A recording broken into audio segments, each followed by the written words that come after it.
Hello and welcome to round 6 of the MotoGP-Xtra podcast, Spanish GP at Jerez. I'm Rins, and joining me as usual to discuss the events of the race weekend is Dylan, aka Dill469. So first thing we're actually going to talk about is actually something that happened on Sunday morning, and it's our favourite topic, the MotoGP Stewards. We always have to talk about them at some point because they always do something, and we actually thought we weren't going to have to talk about them because they'd actually been alright all weekend until this crash this morning. So Ortola got knocked off, or there was a bit of a collision between Riccardo Rossi and Ivan Ortola in the braking zone down towards the Dani Pedrosa corner. And then Ortola's unmanned bike hit into the side of Joel Kelso, which it was a bit of a weird incident. The footage of it's not great. It cuts quite late, so it's difficult to see what happened. And as usual, the stewards made a bit of a meal of it. So, yeah, pretty much the standard there. So apparently they said to Riccardo Rossi that they didn't find him at fault, but then they also still gave him a penalty. So what do you think of this, Dylan? It's the stewards once again. So I'm going to start off by saying I'm very glad Joel Kelso is okay, because if anyone has seen the weird wonky footage, it's a hell of an impact. And it's a scary one when you see it first, because the bike just absolutely T-bones him, and it's an awful impact, and it's good that he's okay and doesn't have any lasting injuries.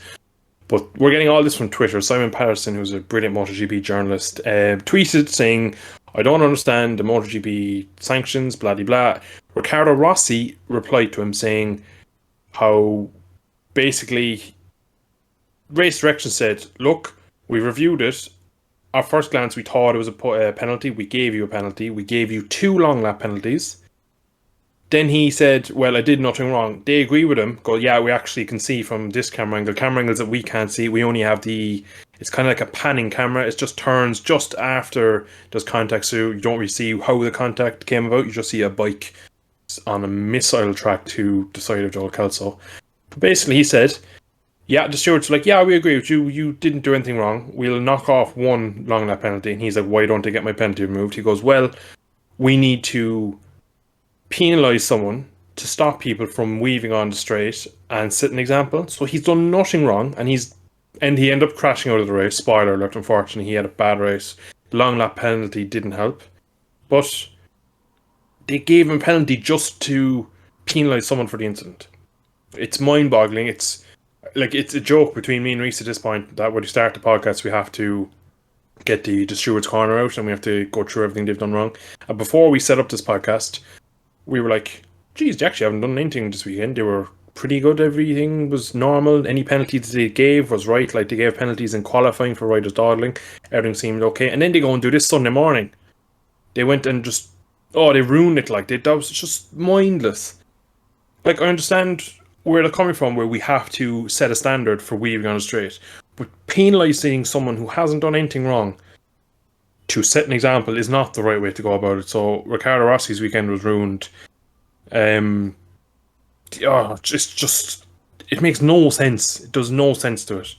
Really annoying. I'm still annoyed about it now because not only did it affect his race, but is this what the season is going to be like? Oh, we had an incident last week, so next week Suzuki's getting a penalty if he does something silly. Like, it just, where's the consistency to it? It's wrong. It's wrong, really, and it's annoying, and you can probably tell I'm very passionate about it. And the weekend was going well.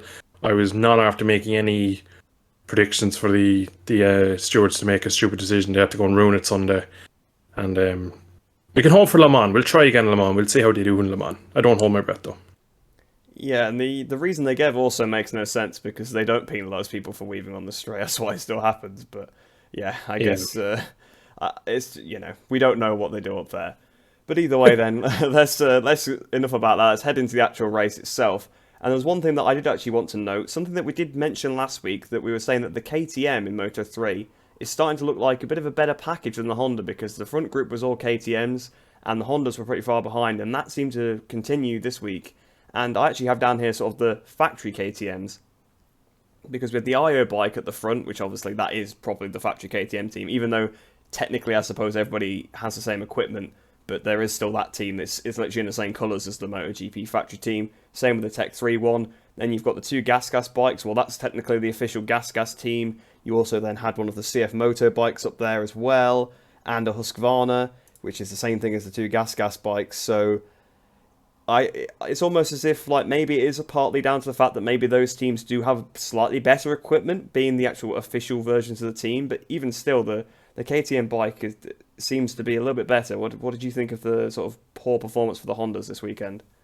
Yeah, it's quite a good point because KTM are clever in that sense, and again we can go over the KTM branches over Husqvarna, CF Moto, and GasCas, and it's quite clever if you think about it. If it goes, we're going to deploy four different manufacturers and we're going to make them four factory teams, whereas Honda really they supply everyone with the same kit. Nobody is a factory team, as you could say. Leopard is, but it's just Leopard seem to have the best mechanics and probably the data miners for figuring out the best engine maps, the best this, that, and the other, and they set the bike up the best.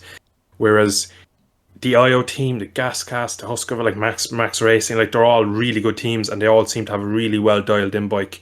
So once again in the Moto 3 race, I think top Honda was Scott Ogden in P12. I think maybe did Mino pass them towards the end. They were pretty much there Scott wasn't was a top. Honda.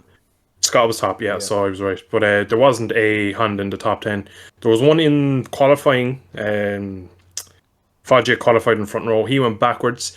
Now, we don't have a confirmation exactly what, but we do suspect that he had some sort of engine braking issue that he was pushing into the corner. He was seconds off the pace. He finished outside the points in P16, which for his championship challenge is just not good enough. Now, again, if it was some sort of ECU glitch or some sort of mechanical, it can happen, but I don't think even at that, I don't think he was going to be battling Masia, Anshu, Sasaki, and the rest for the win. The two Grassinis or the two gas bikes as well. I just don't think he had the pace. He looks like he's struggling. Now it could be down to the equipment, but last year as well, he went through this period where Pedro wiped the floor with him and he was kind of nowhere, and then he got back into it again. It seemed like, oh, the championship is gone now. I can kind of ride. Whereas now everyone is like, oh, well, Fudge is the championship. We might as well give him the trophy. And he looks like he's struggling with that. I believe he's going to struggle this year if he doesn't turn his form around. And now we're going to Le Mans, then we go to Mugello, Catalunya. There's not tracks where you go, oh, I'm going to have an advantage there. Like, Garcia is going to be crazy at Catalunya. You have a couple of Italians in Moto 3 for Mugello. There's Ricciardo, a few others will do well at Le Mans. So there's no easy races for him. So if he's going to struggle this much early on, you could nearly rule him out of the championship, which is a shame because he's a bit of a weird one. He's done well when he's been against it, and then when it's his time to shine, he looks like could be a mental thing. I don't know exactly, but we'll see going forward. But for now, keep a close eye on Foggia. I don't know exactly what is going wrong in that team, and they have history, which is the sad part, really. Yeah, it wasn't a fantastic weekend for Fodger. Even before the race, obviously, like you say, did seem to have an issue because he dropped back. He was passed by all the other Honda riders. I mean, they were at the back, except Ricardo Rossi. Ricardo Rossi was the only Honda that was doing decent till, of course, he fell off. But yeah, not a great weekend for Fodger. But whilst we're talking about the Leopard team, let's move on to his teammate Suzuki. Once again, he crashed out of the race, didn't he? So that's something he does. He's made a habit of that throughout his Moto3 career. And there were a lot of question marks when he picked up the ride in the first place. Did he really deserve it? How did he get it? It's been rumoured that, maybe Honda had something to do with it, put a Japanese rider in the best Honda team. And, I mean, yeah, right, maybe he had the same problem as Foggia. As it turned out, that could potentially be the case. But even still, Foggia didn't crash, and Suzuki's also not been good enough at other weekends this season. So what do you think of Tatsuki's performance? Awful. Yeah, I've been right. pretty vocal about him. I've been pretty vocal about him not deserving that seat. And when I got announced that day, I remember seeing him being signed on. I was like, "What? This is just it's wrong." Like again, I understand Honda want a Japanese rider on their best bike for many reasons, but it is pretty clear at his time with the 658 team that he was unbelievable over one lap. And occasionally, maybe 1 in 8 races, he could put a race together. But he was known for crashing out of top 8 positions on regular occasions. That was one of his biggest issues when he was alongside, I think, Antonelli at the time in that category, in that team. But he crashed so much. He had the potential to do one hell of a lap in qualifying. And then he goes into the best team, without question, the best team in Moto 3. They by far seem to have the most strongest bike in there. Now this year it looks like Honda, the manufacturer, maybe have got it wrong with the bike, and the KTMs, we'll call them, have made a big step. But you would say that Leopard are the most consistent. They won the championship with Mir back in 16, I believe it was, and he dominated that year, and he was really quick, and he just looked like he had something over the rest. A bit like Foggia last year, but this year it's gone horribly wrong. Both of them have been off. It's Suzuki. Oh, I don't know what's next for him, because there's no signs of life from him in this season at the moment. He's been nowhere. Like, he's struggling to get out of Q1. He's crashing like he's always crashed. So maybe it's just really bad time for Tatsuki's that he's gone to Honda when Honda are just gone over the peak and are on the way back down, and they're in a bit of a transition period, and he's trying his best and he's crashing his brains up. But if I was a Moto3 boss, I wouldn't really be taking a punt on Suzuki, knowing his history. So I feel sorry for him. I do believe Foggia will sort it out eventually. I fear for him in the championship. I think the two the Gas boys, the Sergio Garcia or Asper, sorry. Asper, yes, I keep calling him Grassini. The Asper boys are ridiculously quick. They just seem to have everything absolutely perfect. I believe they will be pretty hard to beat in the championship. I have question marks over Messia's head, whether he'll be able to do it for a season. Third podium this weekend, great result. Seemed good in the battle, but a whole season, I reckon he might fall away. But Foggia for now, and Suzuki, I don't see either of them winning races anytime soon. No, yeah, it's just not good enough. And like you say, I can't see any of the teams taking a punt on him, especially when there's young talent constantly coming through. So we could potentially be seeing Suzuki's last season, but I suppose we'll see how the rest of the year pans out. But one thing I actually did want to talk about as well was sort of the battle at the front, the final lap. Obviously, you were saying the two gas bikes looking really strong, and they were. But what a win from Guevara. What a move around the outside through that final turn. Never really seen anything like it, to be honest. And everyone was sort of battling over the inside. He just broke late, round the outside of everybody. He go from about fourth, or was it third? Yeah, fourth. Either way, I mean, he passed like 3 people into that last corner and took the win. It was absolutely phenomenal. Yeah, that move was actually happened once before in a World Superbike race back in 2013. Eugene Laverty did it around the outside of Marco Melandri, and at the time people went crazy about it, and people were like, oh well, Melandri got that all wrong, there's no way he should be able to do it. But it is an actual potential move, because everybody remembers Rossi gibbering out into that corner, Marquez, Lorenzo. There's probably another 100 I won't be able to mention this one because of how they've ended. Everybody knows that you have to kind of go defensive. They will try it. You come through Ferrari, which is a corner before, and it just invites you corner speed into it. You just want to leave the brake off. Guevara was just brilliant. If you watch it back, there's a helicopter cam of it. He comes out of Ferrari, instantly goes to the right side of the track, as if it's like he already had it planned, or it was mentally. It had the whereabouts to kind of figure it out right at the time. It wasn't that like they got it all so wrong that he just happened to manage to go around the outside. He purposely went right out to the white line to brake late to go around the outside. And Anshu, who was leading, got really screwed over. He went from first to fourth and got beaten up by the factory IO bike of Nasia to the drag to the line. So I do believe if he was going to win, though, he would have gotten that taken off. He came out of the stadium section and was very close to the track limits. Now, whether he did or not, I don't know. I don't think they penalised him. That might be an issue, because I do believe he touched the green, but I don't think he got a penalty, and that's kind of wrong, because just because he lost the positions doesn't mean the penalty is not void. It's again kind of lackluster stewarding. But that last corner was brilliant, and the fact there was contact, but they all seemed to get through it cleanly. Moto3 this year seems better for the contact. There's not as much. Like this time last year, we were just every week we were like, oh my god, I can't believe they've taken each other out again. There's too much of this, there's too much of that. It seems like the front guys have more this year, and that's pulling the field slightly further apart, which means certain people can hang on, and it's not such big battles. So overall, I'm really enjoying Moto3 this year. Some people are saying the racing isn't as good. The racing's safer, which from a fan is a big, big thing, and someone who watches it so regularly, I'm happy. It's not as chaotic. Not every corner is there 3 overtakes, and that's okay. I think last year was over the line. There was too much going on. There was too many incidents. There's too many red flags. So the fact that this year it seems better, and we've had some brilliant last corner, last lap battles, and I'm overall enjoying it. I'm enjoying it a lot more this year. I'm not as nervous watching Moto 3.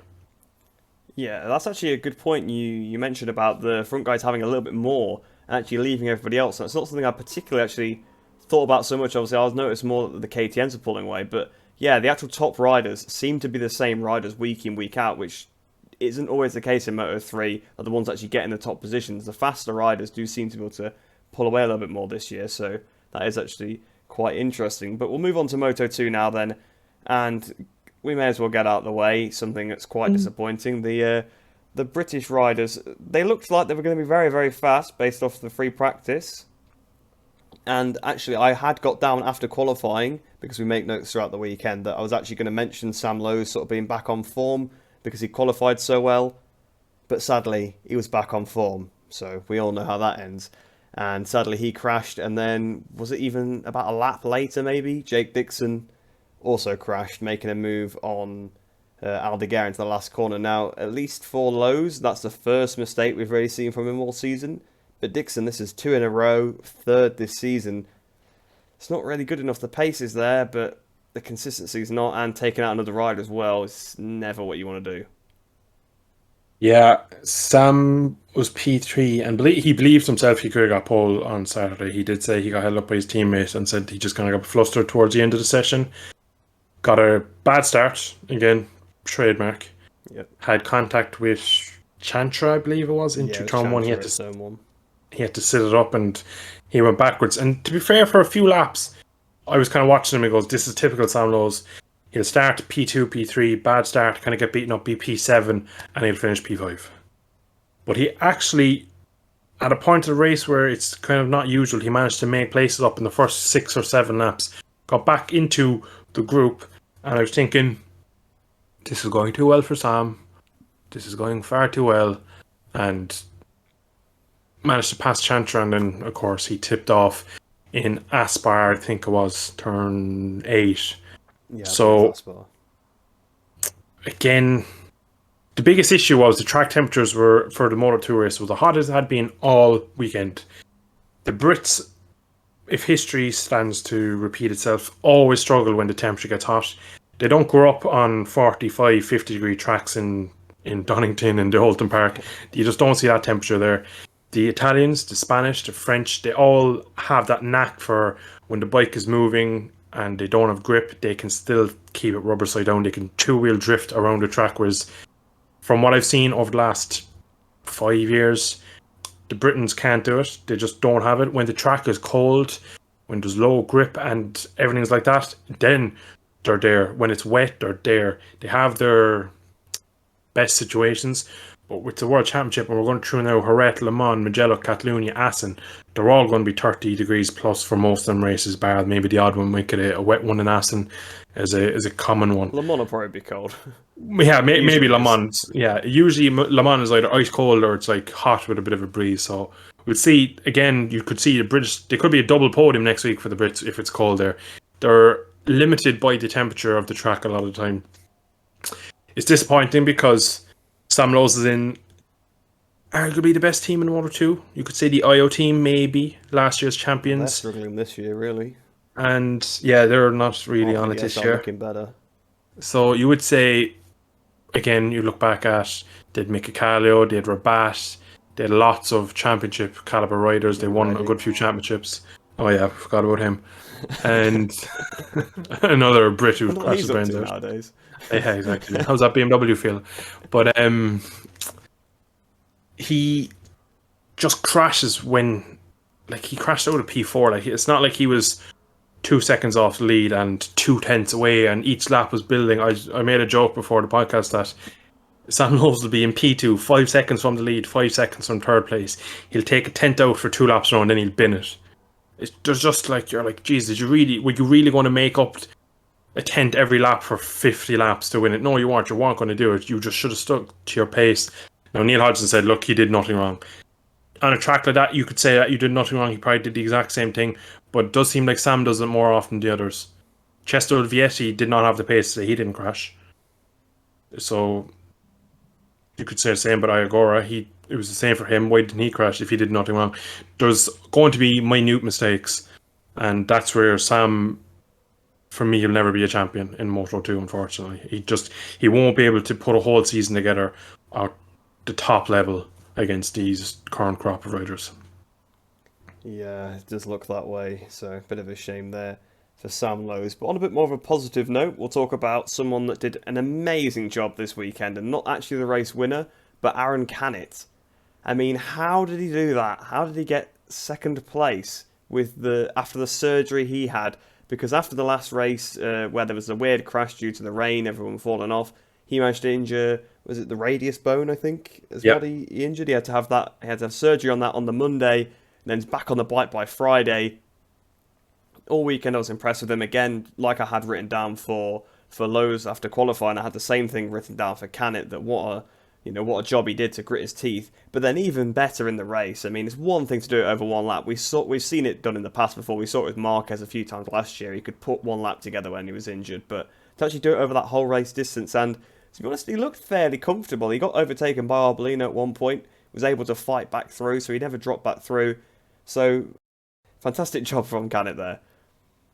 Yeah, just to explain the injury a bit more, in Portimao, he high-sided on the rain, but he got dragged back onto the bike, and going through the gravel, he broke the orbital bone in his arm. Basically, if you look at your forearm, that bone that runs through your forearm, he had a plate and 7 or 8 screws drilled into it, so the strength and the rigidity of your bone is completely gone, which means you can't really put pressure on it. And Jerez is a very stop-start track in the first sector. Then it's really flowing, where you're constantly hanging off the bike. It's a physical track. It's known as a physical track, even though it's a smaller track, but it's such a physical track. The fact that he managed to do a full race distance and keep in second, he came across the line, instantly his hand dropped, and he was just in agony. He came into Parc Ferme, tears, couldn't take his helmet off, couldn't take his glove off, could barely talk to Natalie Quirk in the interviews, had absolutely no voice. It was just one of those, you see him every couple of years, those historic rides where riders have given it everything and then some. And the fact though that he rode that well, like, he has yet to win a race in Moto 2, which is a crime in my opinion. He's been second a few times, probably could have won last time out, could have won in Texas, but they just slipped through his fingers. And put through that good of a ride in them conditions, greasy, so easy to make a mistake. Oyagora was on fire, and he managed to stick with him for most of the race. A crazy ride from him. You can only take your hat off to him. It was brilliant. I'm so happy for him though that he didn't struggle more this weekend, but his pace was there, and somehow he managed to physically pull himself through. It was brilliant. You can only take your hat off to the young man. Yeah, it was an extremely, extremely impressive performance, and the performance of a championship contender, really, to do well on the off weekends. And as you briefly mentioned there, Agora was absolutely on fire this weekend, pole position and the race win. It's been coming for a while for Agora, and I think after the win for Chantra back in Indonesia, he's really wanted to get that win, but he's not over pushed it. He's kept cool and calm, as he always has throughout his whole career. Even in Moto3, he always looked really calm in the groups, and yeah, a lights the flag victory. No mistakes at all. I didn't see him make a single mistake throughout the race. It was just an amazing performance. Yeah, I'm a huge fan of Oyagora. I have been for a while. I'm really excited by the prospect of him moving to MotoGP. I remember a couple of years back when he was in the Moto3 class, I was really gunning for him in that title battle against Alberto Rins. And unfortunately, it didn't go his way. He was the kind of consistent man that year. He hadn't won any races. It's actually his first race win in all categories, not just Moto2. A lot of people don't believe that he hadn't won a race in Moto3. But there's something about him. He's a bit of a smaller fellow, we could say. And a lot like the Japanese riders, they really hang off it. He wears a classic Arai helmet. He has the 74 on one shoulder and the number 48, a great tribute to Jaro Kato and Showa Tomazawa, two Japanese riders who we've lost in the last 25 years in the sport.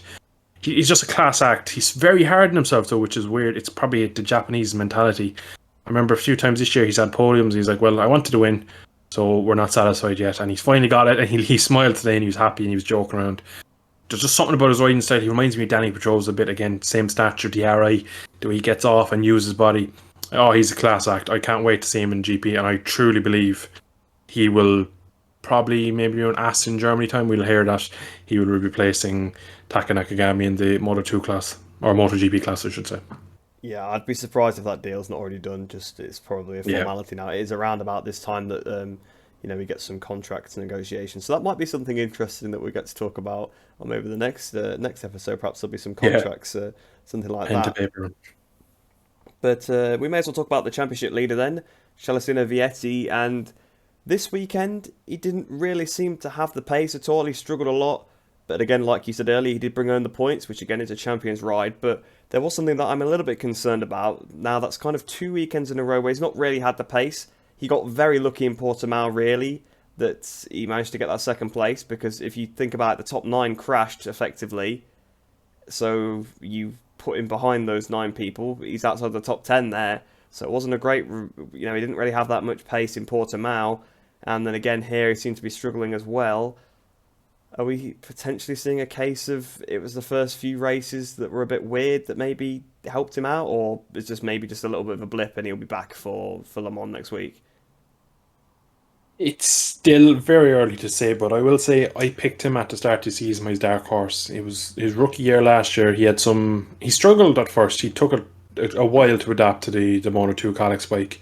Towards the end of the year, he was consistently top eight, and he had a few chances at a podium, and he was making step by step, and he was getting there slow, and he looked like he was on the right track. So that's why I picked him this year as my dark horse. I never expected him to be that quick in the first 4 rounds. I had in my mind that until we get to the European rounds, we can't really call him a championship favourite. And you can go, well, he's been quickest, he's been the fastest man. That's great. But every race up until now has been a bit of a odd race. We've either had bad weather, we've had a new track, or we've had tracks we haven't raced at in years, or we've had a motocross track or a night race. None of them are your classic Spanish, Italian, German, middle of summertime race. They're weird times, weird weather, really humid, really this, that, and there are lots of things going on. Really dirty track for Argentina, track that hadn't been used in 3 years. So there was always coming into it. It was never just as simple as who is the fastest guy, who is the best guy. It was, okay, who's going to make the best of a track that's going to clean up on Sunday? Who's going to make the best of not having that extra day on Friday? Who's going to be able to have the bike best set up for the bumps of Kota? Who's going to have the best of Qatar's race? It was always question marks. So I think he was very good at the start of the season. I still have my doubts whether, I hate to say it as well because I'm a big fan of him. I really like another guy I really like watching. I still think he is a question mark over whether he's going to do it this year. Le Mans Mugello, I think after we see the two of them, if he's again P9, P7 in Mugello, I think he's going to be a top 3 in the championship, maybe top 5 at worst. But I believe, like Canet, he seems quick everywhere. And again today, he probably could have won, maybe challenged Igor if he didn't have the injury. He probably would have had that extra bit of strength to push forward. There's a couple of other riders you could bring into it, whereas Vietti looks like he's slightly starting to misfire small. But no, again, he's got very lucky in Portimao. The fact that he was qualified badly, was further back, kind of got to turn 2 as the red flags came out, stayed on, brought home a podium in the red flagged second race. So everything was rosy there. Again, he got lucky. Bad mistake in Texas. Again, I think that was down to the wind, which is the same as Canet. So, again, we're going back to weird conditions, weird tracks, things like that can happen. But again, this weekend, there was never a point where we go, oh yeah, he's got it. He's figured it out. He has the race pace. Oh, he's trying out a different tire. He just literally looked like he didn't have the pace, which at a track that, if you go well at Jerez, you kind of go well everywhere else. So the fact that he isn't there, I still have my doubts for Le Mans. I still believe he's going to be very strong throughout the season in certain races. He'll probably do a Lorenzo, disappear. But will it be enough? Will he have too many off days is my question at the moment. I still can't say for sure. I'm hoping it was just he didn't have the feeling this weekend, and maybe Portimao was another one of them, and we see him back on form in Le Mans, but only time will tell. Yeah, it's one of those things. It's just the first few races were a little bit strange. So we'll move on to MotoGP now. And the first thing I wanted to give a bit of a shout out to was that qualifying session, because what was that? That was almost like a qualifying session in terms of the lap times from 10 years ago. Pecco Bagnaia was on pole by point 0.4. Was it point 0.4 of a second, I think, in the end? Yep. Yeah, it was on pole by ahead of Fabio Quartararo. You never see that nowadays. You get point 0.4 covering the top 10 most of the time. That was like a Casey Stoner style pole, like miles ahead of everybody else. How he did that, He said it was a perfect lap when he got into Parc Ferme. Just one of those things. It was unbelievable, and it's a Ducati around Jerez as well, so that's not always been a good track. Although the last couple of years they have been doing pretty well there, but Pecco's lap was really, really mighty. Yeah, I just want to go back to pre-season testing. They came there in early this year. I think it was maybe the first week of February, and it was red hot. The track had a racing line as wide as the track. It was rubbered in. It was brilliant, and he was doing these sort of laps that no one could get near him. And everyone thought, "Oh Jesus, the championship was over already. This guy is going to wipe the floor." And they've struggled since. And then we came to Jerez. He's had good form here. He's struggling small with his shoulder. He has admitted it's not perfect. It is a bit of a niggle in the back of his head. But then we got to qualifying, and my goodness, everyone all weekend was like, "Oh yeah, Fabio has this one. He just needs to show up, and it's a done deal." Rossi at Mugello all them years, Marquez in Texas. It's going to be the battle for second. Really, we're going to see that M1 just kind of take a couple of seconds out of us first 3 laps, and then we'll manage the gap to each other. But no, on Saturday, Pecco put the foot down, put in one of the best laps. You just see every season, you might see 2 or 3 qualifying laps where you go, "Wow, really, there's nothing anyone could have done about that." Most riders go, "Well, turn 1, I had to overtake Mir, and that cost me a tenth. I had to go a little bit wide in turn 16, that cost me a bit." Perfect lap. You don't hear him say perfect lap. You know yourself if you're riding. You just don't. You always feel like, well, could have been a bit more in the limit there. Well, maybe if I just apex that a little bit later, I could have got a better drive, and that could have gave me a tenth into the braking zone into turn 7. Oh, perfect lap. Oh, unbelievable. I watched it back a few times, and just the corner speed, and apparently, according to track spotters on the side of the track, it's all on corner entries making up his time, which is the riskiest because it's the easiest way to crash. But he's simply stunning. It's not a Ducati track. They can say it's better for the Ducati, but it's never going to be a Ducati track. It's all about corner speed, flow, and Ducatis never have been built like that. And the fact that they're able to do it now could be writing on the wall for the rest of the season. This could be the start of Pecco's season. First of all, his great qualifying and how his performance in the race was. But we'll have to wait a while to see a lap as good as that. Yeah, I think we will. And then now we've said that, someone will do it next weekend. But yeah, I've not seen anything like it for years. Like I said, no one's been on pole by that much for a while. Probably someone will pull out a stat saying, "Oh, it happened back in like 2020 at this weird like event or something." Someone will bring up the Brno 2018 when Marquez was on pole by 2.1 seconds in a drying wet track. Yeah, we all know that one. Oh well, there you go. We don't even need someone in the comments to do it. You've done it now. Yeah. But moving on to the race then now, I did also want to just give a shout out to Marc Marquez because he was nowhere all weekend really. I think in FP4 he was like 19th, so that's the race pace session. He's absolutely nowhere. But in the fight for the podium, was looking really good actually. I think probably the best I've seen him look on that new Honda. At Texas, of course, he was looking amazing, but he was looking a bit ragged there in some places because he was pushing so hard. But here he looked fairly comfortable until sort of the end when the tyres started to go off. But then that was the same for everyone, and he was hassling Miller all race. Managed to get in front of Miller, a beautiful move through turn 5 actually, and then re-lost the position again by losing the front in the last corner. So it was one of those things where it wasn't great for him, but he did manage to get the position back. But I thought it was a really good race for Marc Marquez because potentially last year would have thrown the bike away trying to get that podium, and obviously didn't quite get the podium in the end, but I thought it was just a good performance from him overall. Yeah, all weekend long he was saying that, well, first of all, Friday he was basically running a lab bike where they were bolting on new bits. He said that Friday was just a write-off. He was trying new things. His pace wasn't there, and he was trying new things. Basically, he crashed in one of the free practice sessions, ruined his bike, and he went out on a second bike and he was seconds off just because he said it was set up for testing. It wasn't a representative bike of what I could do.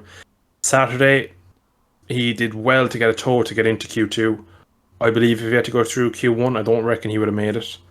He was fortunate to be into Q2. Then in qualifying again, got a good tow. Again, used his experience, pissed off everyone. Jack Miller didn't care, actually. Jack Miller actually kind of shook hands with him after the session and was like, "Yeah, you're welcome." As Jack towed him around to P5. Yeah, Jack's taxis. But he seemed to be getting the most out of the bike. From what I could see, pole was nowhere. Crashed once, I believe. Marcus obviously had them 2 crashes on Friday. Bit of again, small crash in turn 6 and then fell off on a damp patch in turn 9. So again, silly little things, nothing serious. None of them were kind of on the limit. Bad crashes that, oh my god, I have no pace, I'm on the limit, I'm crashing everywhere. Just kind of a silly mistake. But in the race, he was expecting to be P6 to P10 was a good result. Now he got a good launch, managed to pass Taka and was in behind Jack for 15 laps before he made an overtake. And again, like you said, it was a brilliant move. It was a proper Marcus move. Just absolutely got the bike as low as he could, turned it tight, and also managed to get a good exit because Jack wasn't able to repass him into turn 6 into Danny Pedrosa, and probably would have got the podium if it wasn't for the final corner lock of the front, tuck the front, save it on the arm, because Aleix said, I was behind him all that race. I had about 3/10 a lap more. I couldn't pass him anywhere. It's something we need to work on. If it wasn't for the mistakes, I would have finished P5. So maybe he threw a small mistake, small error locking the front. He got in a bit hot, got out onto the unrubbered in track, the marbles, and the front just went straight away. He did so well to save it. That could easily have been end of race. Jack then got repassed into turn 1. So he went from 4th to 3rd to 5th in a matter of half a lap. And then he did manage to fight back past Miller into... What corner did he pass him in? It was into another turn 8, I believe it was. Corner? Yeah, Asper again, turn 8, just absolutely sent it up the inside. Miller kind of got surprised because he picked the bike up late and I lost him all his corner speed. And Marcus managed to hold on. And in fairness, he did pretty much get the most out of that bike. The next Honda was P7, Taka Nakagami, and nowhere near his teammates. So Marcus again looking like he's trying to adapt his style to the bike.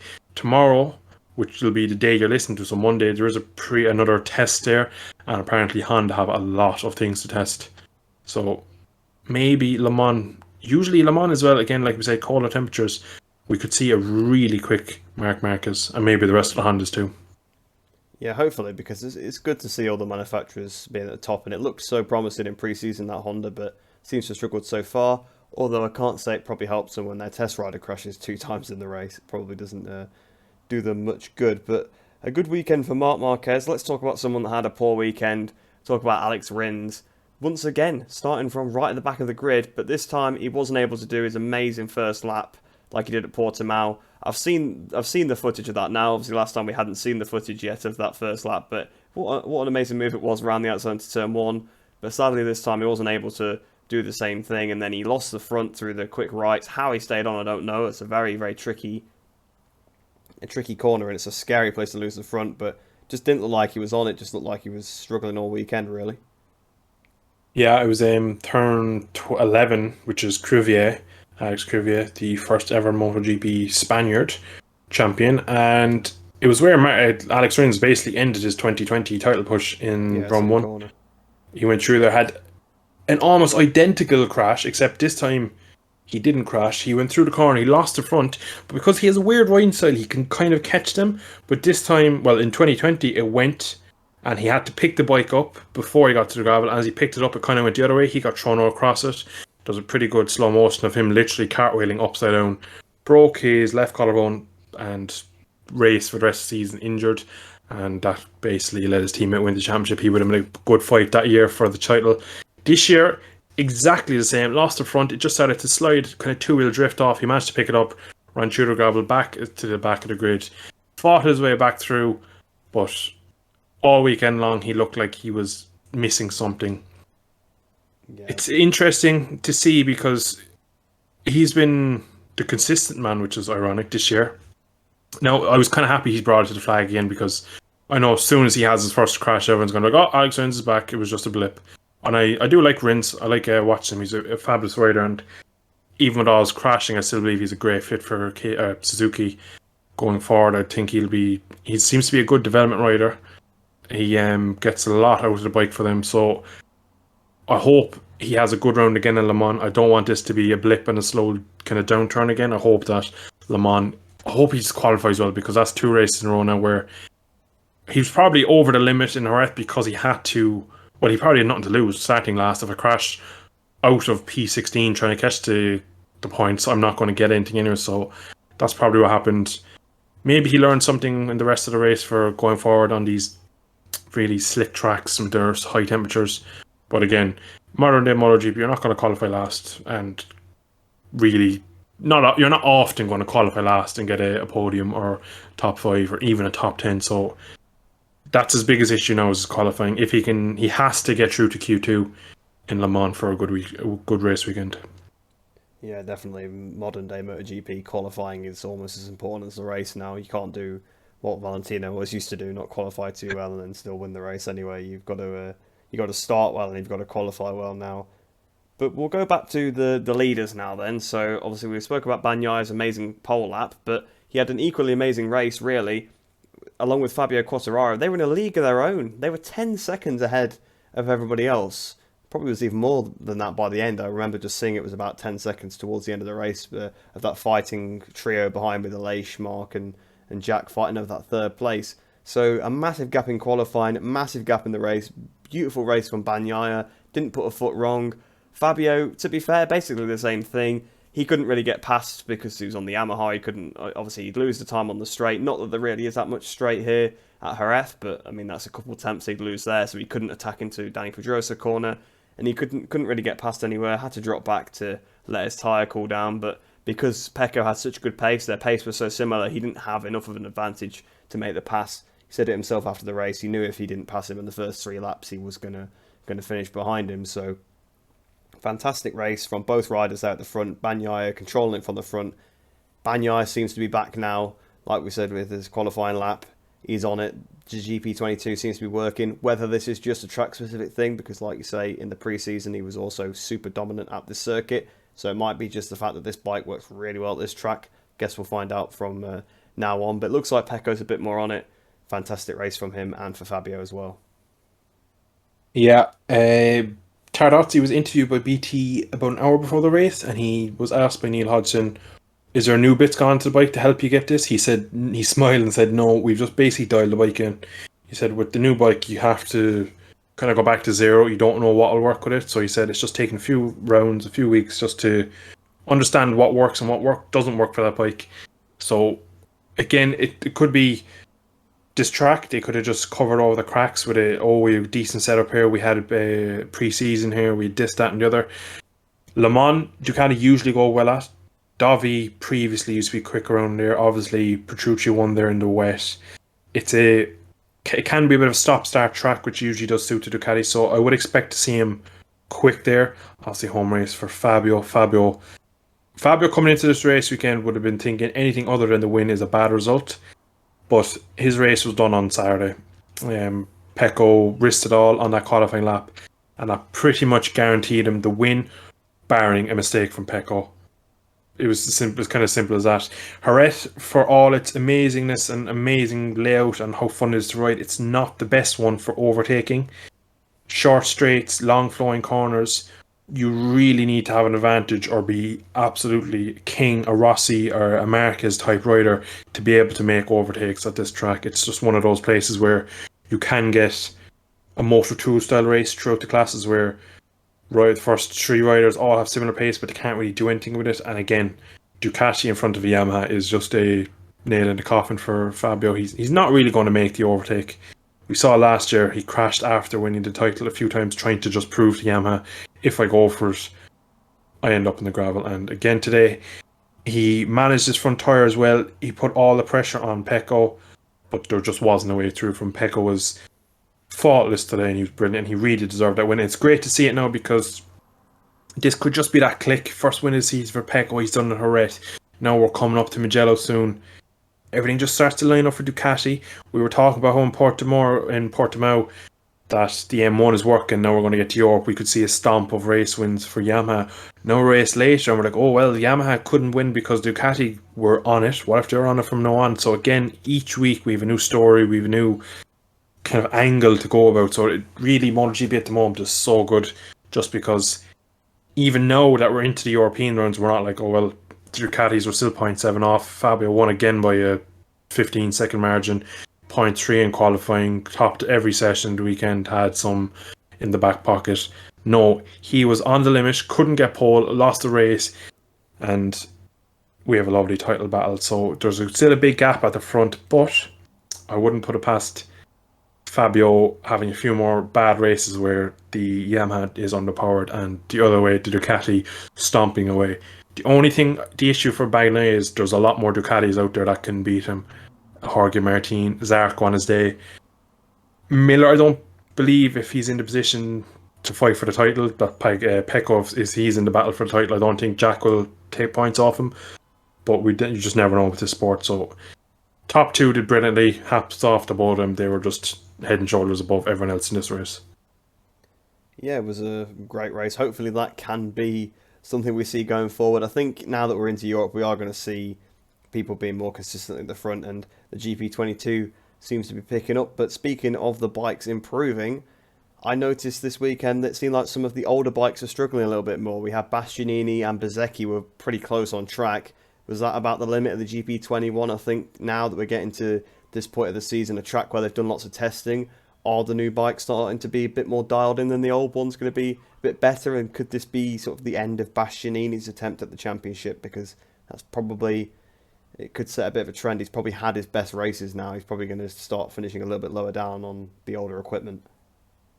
Yeah, again, we come to a track that the new Ducati has done some testing, has a base setup of some sort, and it just shows that the new bike is just a step forward and it just needs to be dialed in. And now, from now on, basically this will be the trend that the full factory Ducatis, the GP22s, on most weekends, barring something special from a Bastianini, will basically be the Ducati to be on. Every year it happens. If you go back as far as 2014, 2015, 2016, if you looked at the satellite Tech 3 Yamahas, they always started the season quick. They always looked like they had something extra over the factory.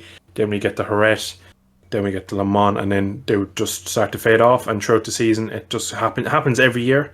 And again, we mentioned, I think 2 podcasts ago, I think before Portimao, we mentioned in Texas when he won, when there's the change of guard between the older bikes becoming less competitive compared to new bikes. Will he be able to still get a podium? Will he still be able to race at the top? This weekend proved that he can't. It'll be interesting to see going forward. Can he recover? Is he just having a bit of a blip? He did crash out of Portimao. Was he just trying to get points on the board today? It is interesting to see on the bike that won there last year, got a 1-2 for that fact, was all the way down. So again, that's another one we're going to have to watch for a few more races, see how Bastianini gets on. It'll be interesting to see where he finishes at Mugello up against the other Ducatis. Yeah, that actually will be quite an interesting... It will tell quite a lot, because I suppose Mugello, you think it worked pretty well for the Ducati last year. You'd expect it to work even better this year. So yeah, that actually will be quite a good track to see it at.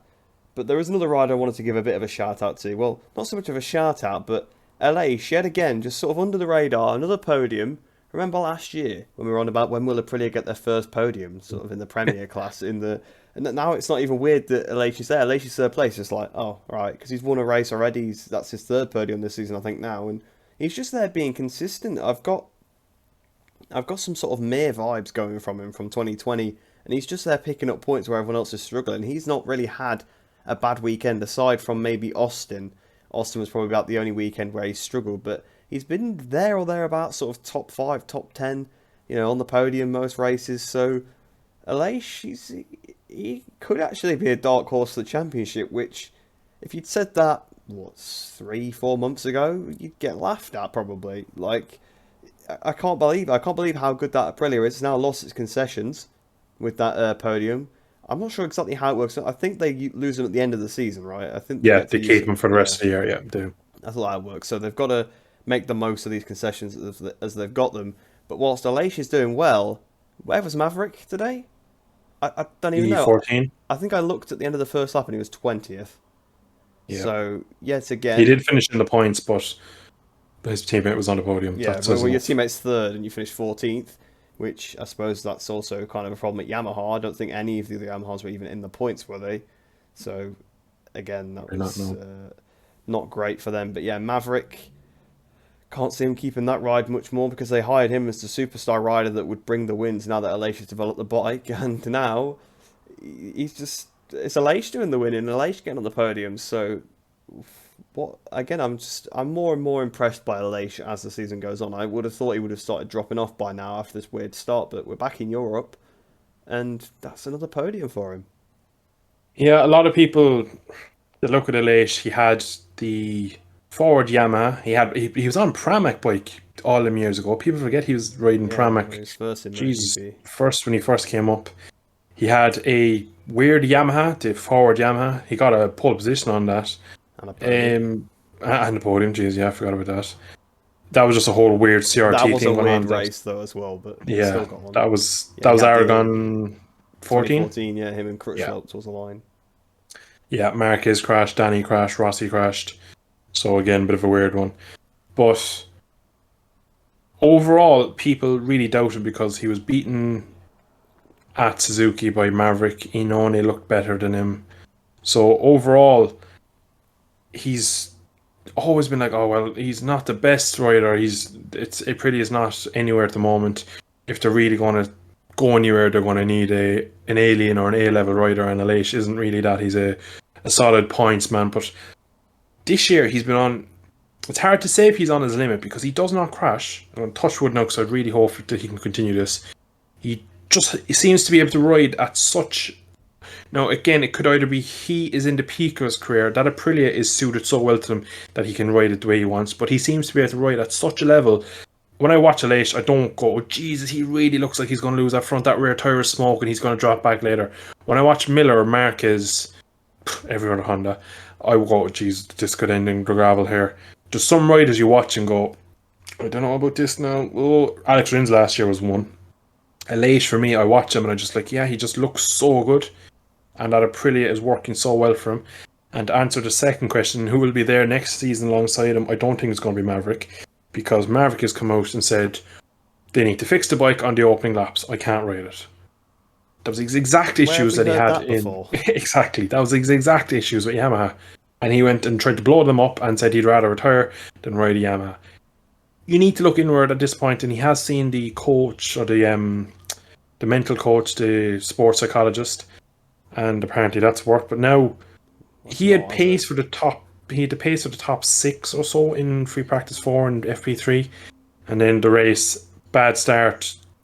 He's not a racer is the issue. He's a time trialer and he's a great tester, but there's a lot of people who could take that seat from him. If Miller doesn't re-sign with Ducati, imagine Miller on the Aprilia. That would be something to watch. Yeah, I was thinking if Rins had a bad season this year, he could maybe have shipped off to Aprilia. You could maybe throw Aaron Canada on it. You could throw a lot of people on that bike. That bike is hot property now. Yeah, it's a bike people actually want to ride now. Yeah, unlike a couple of years ago when Joe Roberts was offered it and he said, no, I'd rather stay in Moto 2. But now he's ruined his decision. But again, Maverick has pace on that bike. He can ride it quick. He does look good on it, to be fair. I do love watching Maverick. His riding style is lovely. I love the way he gets his whole body off. But points are given out for Sunday, and Sunday is the day he doesn't show up. He isn't there. And there's nothing pointing go, okay, it's only a blip. This is just Maverick for the last 5 years. Can't do it on a Sunday. Yeah, basically, as soon as he got off the Suzuki, I actually assume that probably once it gets announced he's leaving, he'll win a race then. Because it'll already be too late. Just one of those things, I think, just in his head, when he already knows it's over and he's not under pressure anymore, yeah, he might perform, but either way, yeah, it's not coming together for Maverick. It doesn't look good for his career because you can't imagine anybody's going to really want to sign him because what's the point? Because you've seen what he's done on 2 different bikes and it's just, yeah, right. If you want to be top of the test day champions, if you want a good headline for your sponsors after the test, fair enough. But you're not going to hire somebody for that. So, yeah, I can't really see Vinales probably being in MotoGP beyond this season, to be completely honest. But that's pretty much this weekend summed up then. So we'll take a quick look forward to Le Mans. Obviously, we have been referencing it throughout, trying to sort of say what we think people are going to do. But it's usually a bit of a strange weekend, Le Mans. A lot of the time there's a bit of rain. It's usually a bit cold. So there's the potential for a flag to flag. There was a flag to flag there last year, of course. And then lots of different bikes sort of work there. The Yamaha seems to work pretty well there. Well, I assume Fabio will work there. The other Yamahas, they're not going to be anywhere The Ducatis worked well there in the past. Marc Marquez has gone there pretty well last year. He was going pretty well there. I think that was slightly down to the conditions, but if it is cool, the Honda seems to work a little bit better in the cooler conditions. So we'll see. It could be a little bit of a strange weekend. What are your sort of predictions going into this weekend? Yeah, as you're listing out, the Yamahas, the Quattromarca go well, the Ducatis, the Honda with Marcus with more grip, and I was thinking, yeah, you could throw Suzuki into that mix. Oh yeah, I completely forgot Suzuki. You could throw Suzuki, and then you go, geez, yeah, you could throw Lation, and then you go, geez, if Brad Binder qualifies well, he might do have. Again, the KTMs, we haven't really talked about them much this year. They seem lost. Now that we're getting into the European zones, again, they seem to have their same issues where they can't qualify and their race pace is not good enough to go from P18 to P6, P7. So they have work to do. Other than that, I see every other manufacturer in 2 weeks' time being strong. I think Fabio has a point to prove. Home race has never won it. Has come close before. Has had some brilliant rides there. Last year in the West in that flag to flag was brilliant because it's the Yamaha since 2015, 2016. Basically, since they went to the Magneti Marelli, they have not won a race in the rain. The last wet race they won was Rossi at Silverstone 15. So Wow. they really don't get on with the wet. They can't ride in it. So if there's rain, I would throw money on Jack Miller. Again, he won in the rain last year, and that's just come to my mind as I said that. But I reckon Miller in the rain could do something special there. Keep an eye on the Ducatis. Now, obviously, it's way too early to tell what the weather will be like, but it's probably not going to be sunny all 3 days. Usually, Le Mans, it's cold of a Friday. You see 100 crashes in turn 3 over the whole weekend. So, again, look out for turn 3. And everyone but the KTMs are probably going to be rapid. To be honest, if it rains, Oliveira might be up there. Exactly. He won at Mandalika and he showed in Portimao when it was raining. He was going pretty well, but that's probably a topic for another podcast. The KTM and the whole situation with their riders going on there. There's stuff going on with Ralph Fernandez behind the scenes and probably Oliveira as well, by the looks of it. So that's probably something to discuss in a different podcast. But that rounds out this episode. So I hope you have enjoyed that one. If you're watching on YouTube, do give the video a like, or if you're on Spotify, do rate the podcast 5 stars. It does really help us out in sort of both the algorithm sort of getting around to other people. But hope you have enjoyed that one. I've been Reese, and we'll see you in the next episode.